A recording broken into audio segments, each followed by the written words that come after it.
सब कुछ नया।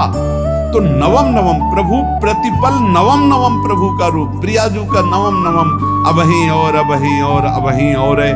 तो कहते हैं जब मन निरंतर स्मृति में डूबता है, तो जब प्रभु की रूप माधुरी प्रकाशित होती, तो ऐसी नवम नवम कि कभी ये नहीं होता कि रूप बासी हो गया। ये वही रूप है जो हमने अभी देखा था, नवम नवम। इसलिए आनंद की उफान आती रहती है उपासक के हृदय में।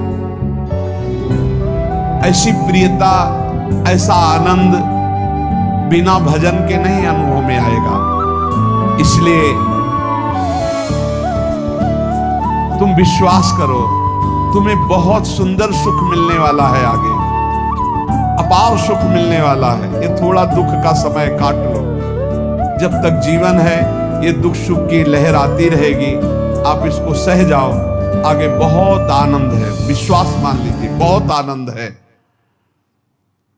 जो ये विश्वास कर लेता है वो प्रभु के मार्ग में चलकर प्रभु को प्राप्त कर लेता है। नहीं तो इतने रोड़े हैं कि आप ऊब जाओगे, बहुत रोड़े हैं।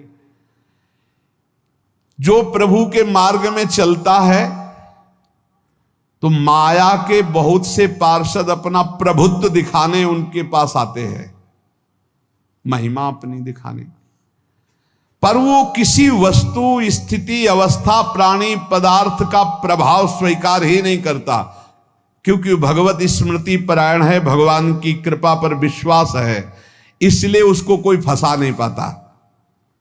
वो नित्य निरंतर प्रभु से घुला मिला रहने के कारण उसकी मस्ती में कोई फर्क नहीं पड़ता। माया का प्रभुत्व रखने वाले उसे फंसाने की चेष्टा करते हैं, पर उस पर किसी का असर नहीं होता।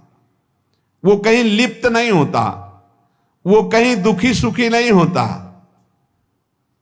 वो हर समय प्रसन्न रहता है। तुम देखो, हर समय प्रसन्न रहते हो? यदि नहीं तो तुम किसी व्यक्ति वस्तु का आश्रय लिए हुए प्रभु का नहीं।